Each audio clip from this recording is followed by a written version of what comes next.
नमस्कार दोस्तों, स्वागत है आपका एक और नई वीडियो में। दोस्तों, आज बात करने वाले हैं देश के अंदर तीसरे बड़े मोर्चे को लेकर। क्या देश में तीसरा मोर्चा बनना चाहिए या फिर ज़रूरी है या फिर नहीं बनना चाहिए? क्योंकि देश के हालात तो यही बता रहे हैं कि देश के अंदर तीसरा मोर्चा बहुत ज़रूरी है। जैसे कि आप जानते हैं कि इंडिया नाम वाला गठबंधन, जिसमें 26 दल शामिल हो चुके हैं, उस गठबंधन में मुस्लिम समाज का कोई नेता नहीं है, दलित समाज का कोई नेता नहीं है। और एक तरफ एनडीए वाला गठबंधन, उसमें कुल 39 दल हैं, यानी 39 दल है, जिसके अंदर छोटे छोटे 26 दल हैं, जिन दलों का कोई सांसद विधायक नहीं है, और बाकी थोड़े बड़े दल है। लेकिन उस गठबंधन में भी, एनडीए वाले में भी, ना तो कोई दलित का बड़ा नेता है और ना ही कोई मुस्लिमों का बड़ा नेता, जिसके बाद अपनी खुद की पार्टी हो। लेकिन अब बात करते हैं देश के अंदर तीसरे बड़े मोर्चे को लेकर। क्या देश के अंदर तीसरे मोर्चे को लीड करेंगी बहन कुमारी मायावती जी? क्योंकि अगर देखा जाए, देश के अंदर तीन ही सबसे बड़ी पार्टियां हैं मुख्य रूप से। एक तो बीजेपी हो गई, एक हो गई कांग्रेस। बीजेपी ने अपना गठबंधन तैयार कर लिया है और पहले से कर रखा है, इसका नाम एनडीए है। और कांग्रेस ने अपना गठबंधन इंडिया नाम से बनाया हुआ है, जिसको कांग्रेस लीड कर रहा है। लेकिन क्या बहन जी को इनके साथ एकदम से चले जाना चाहिए?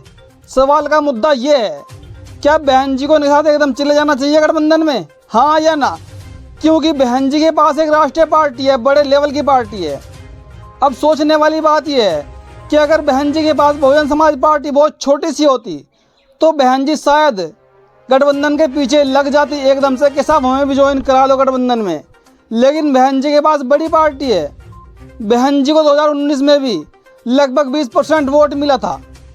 तो जिस पार्टी के पास पूरे देश के अंदर हारने के बाद भी 20% वोट हो, वो किसी गठबंधन में पीछे पीछे भागा क्यों फिरेगा?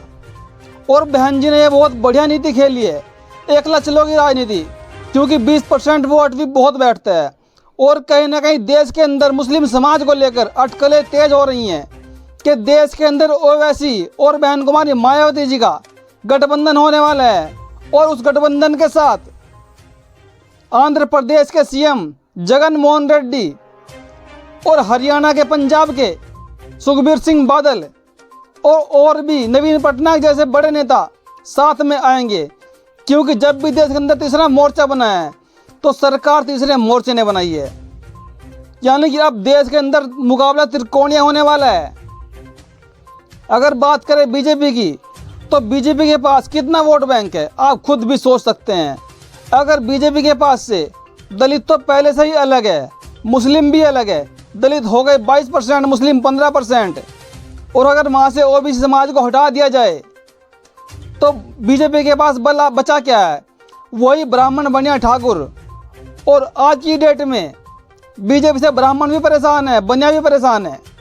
आप सोच के देखिएगा, अगर बीजेपी के पास कुछ नहीं है सिर्फ हिंदू धर्म की राजनीति के अलावा। और अगर कांग्रेस की बात करें, यही वोट कांग्रेस के पास है जो बीजेपी के पास, वही कांग्रेस के पास। कांग्रेस बोलती है मुस्लिमों के वोट को लेकर, दलितों के वोट को लेकर, लेकिन अब दलितों के वोट के लिए इनकी पार्टी खड़ी हो चुकी है। इधर दलितों के लिए बहुजन समाज पार्टी खड़ी हो चुकी है, मुस्लिमों के लिए ओवैसी की पार्टी खड़ी हो चुकी है। और कहीं ना कहीं एक अच्छा खासा वोट मुस्लिमों का अखिलेश को भी जाता है। तो अब कांग्रेस के पास मुस्लिमों के वोट में से कुछ नहीं मिलने वाला। एससी ने तो पहले ही किनारा कर लिया कांग्रेस से, जब से बीएसपी बनी है। तो कांग्रेस के पास भी अपना गठबंधन के लिए अपना खुद का वोट नहीं है, और ना ही एनडीए के पास, बीजेपी के पास। तो वोट किसके पास है? वोट है बीएसपी के पास, वोट है अखिलेश यादव के पास, वोट है ओवैसी के पास। तो जब ये लोग अपना थोड़ा थोड़ा सा वोट लेकर इतना बड़ा गठबंधन बना सकते हैं, कांग्रेस बना सकती है, तो फिर बीएसपी क्यों नहीं बना सकती? सवाल ये है। तो इसीलिए बहन जी ने अब तक किसी भी गठबंधन का साथ देने की कोशिश नहीं की। लेकिन हाँ, अगर कांग्रेस दावा करे कि हम बहन जी को प्रधानमंत्री बनाएंगे, और फिर एनडीए दावा करे पीएम पद का उम्मीदवार बनाए, गठबंधन हो या कांग्रेस उम्मीदवार बनाए, तो फिर बहन जी को जाना चाहिए, क्योंकि उसमें ही फायदा है। लेकिन अगर ये लोग ऐसे छोटे मोटे कुछ सीटें दे के गठबंधन करना चाहते हैं, तो फिर एनडीए भी भूल जाए और फिर इंडिया भी भूल जाए। दोस्तों ये बात आपको कहाँ तक सही जच रही है जो मैंने आपको बताई है कि बहन जी को तीसरा मोर्चा बनाना चाहिए कि नहीं बनाना चाहिए। लेकिन सबसे बड़ी बात, हमारे देश के अंदर, समाज के अंदर कुछ ऐसे लोग बैठे हुए हैं, अपने ही समाज के लोग, जो शायद बसपा को आगे बढ़ने से रोकना चाहते हैं। मैं विशेष तौर पर किसी को नहीं कह रहा हूं, लेकिन जैसे कि चंद्रशेखर रावण फिलहाल तेलंगाना का दौरा कर रहे हैं, केसीआर की पार्टी के साथ बैठ रहे हैं, उनके साथ मीटिंग कर रहे हैं, बैठ के उनकी लड़की के साथ मीटिंग कर रहे हैं, राजनीति को लेकर, समाज को लेकर। अब जो लोग पहले ही आपके समाज को गुलाम बनाना चाहते हैं, दबा के रखना चाहते हैं, आप उनके साथ कितनी भी मीटिंग कर लो, वो आपके काम नहीं आने वाला।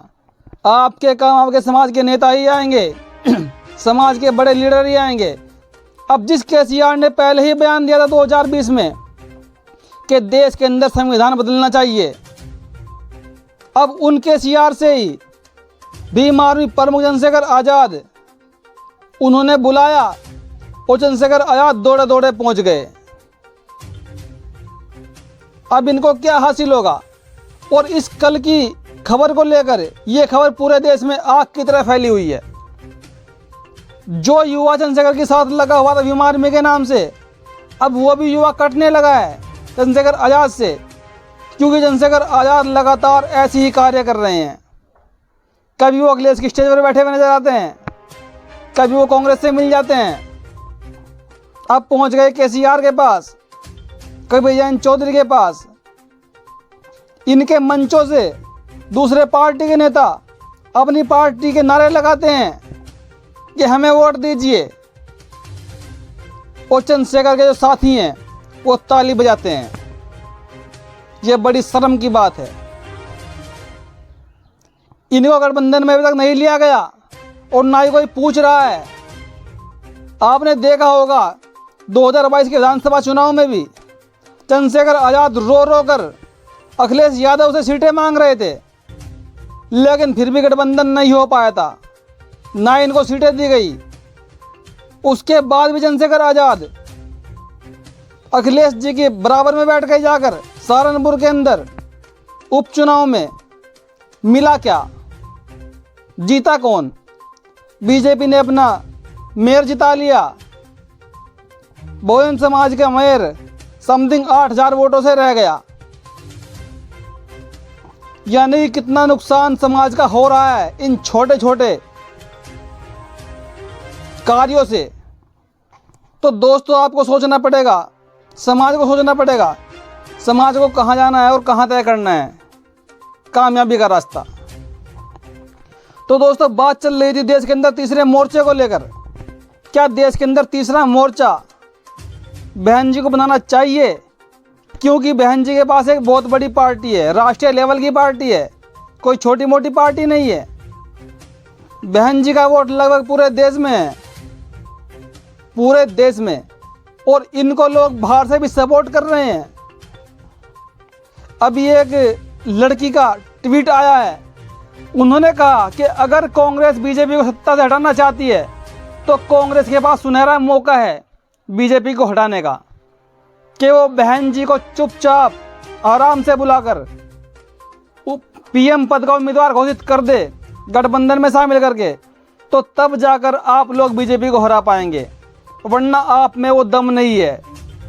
बहन जी के बिना आपका गठबंधन अधूरा है, मुस्लिमों के बिना आपका गठबंधन अधूरा है,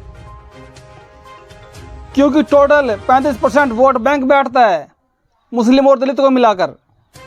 तो फिर बचा क्या इंडिया के पास? आप कुछ सोच कर देखिएगा। दोस्तों ये खबर आपको कैसी लगी? अपनी प्रतिक्रिया में कमेंट में जरूर दीजिएगा। धन्यवाद।